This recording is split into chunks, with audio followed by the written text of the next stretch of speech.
That is obviously artwork. It's got nothing to do with Jon Schnepp, who is here and is happy to talk to me about his new film. How are you doing, Jon? Pretty cool artwork, though. Injection number 1. Okay, you made a film about a film that was not completed, about Superman. What inspired you to do this? What was the main thing? Well, the main inspiration for me was the artwork. I saw the artwork many years ago, and I started a folder on my desktop which was just called Superman Lives Concept Art. And every couple of months I would Google search and try to find out if any more of the artists who worked on that movie had dropped any of this artwork. Why, you might ask? It's because it was very heavy metal inspired. It looked different. It had kind of a cool science fiction edge to it, which excited me, especially with Superman. I was like, wow, that is a film that's just waiting to happen. A Superman kind of space epic, and he has all these different space villains. Yet they always seem to, all the movies always end up with Lex Luthor buying land. So over the years, I just kept getting more interested in this, and as more artwork slowly leaked on, and I ended up meeting the guy who made these kind of like really cool light up outfits, I was like, wow, there has to be more about this film. There's something there. It had all these amazing talents. It had Kevin Smith, it had Tim Burton, it had Nicolas Cage, and all these components to it that would have made it something really interesting. A lot of people always use this film as like, oh, it dodged a bullet, or it would have been horrible, or what a train wreck. And I didn't feel that way, and I felt there was something there. So I decided, after talking with friends about it, and they were telling me, you should do a documentary, do it on Kickstarter.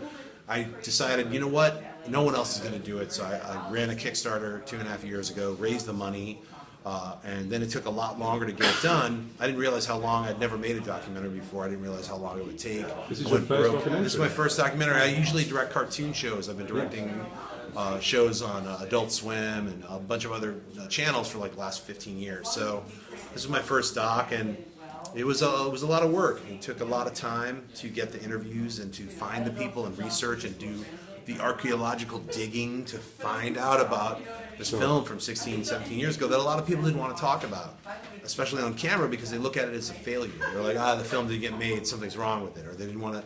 They felt embarrassed to talk about it, and I feel like making this film has cleared the air on that and made them not have that feeling of that they did something wrong or that it's a failure, and actually to embrace the work that they did do and look at it as like something that would have been so different and so interesting that it would have possibly changed the landscape of superhero movies, let alone, let's just say, it would have been a fun film. That's really the bottom line for me. Is like, it's not like it's an Academy Award winning film. It's like, this would have just been a really fun iteration of Superman. It would have been a Superman movie. People, just because Tim Burton was involved or Nicolas Cage was cast as Superman, people think it would have been some kind of weird Frankenstein monster thing with like lightning, and it actually was a Superman movie that just had a lot of really creative edges to it. It had Tim Burton's take on like Krypton. It had Nicolas Cage's take on Clark Kent. I think it would have related to people in such a different way that any other Superman has never done. It would have related to the comic book fan especially, because Cage was coming at it from not only a comic book fan, but from a really smart approach to Clark Kent, to having him be more of a freak than Superman. No one would have ever guessed that this Clark Kent would have been Superman, because he was already like, he's hearing people from a mile away laughing at jokes and like had a different edge to him and kind of a little off, and he always felt not connected with the rest of humanity. And I think that's where comic book fans come from. They're like, no one really reads comics. If you're reading comics, you're already alone. You're already an outsider, and that's what this approach to Superman was taking. So I think it would have really connected on an emotional level with people. So I don't think it was a train wreck by even the farthest imagination. So doing this documentary has really been very fun to explore that. And now when it comes out, people are watching it, we're getting reviews, and people are feeling that same way that we felt when we were making it. So it's validating. Okay, I've got a serious question for you. Yeah. You've had various different Superman films come out over the years.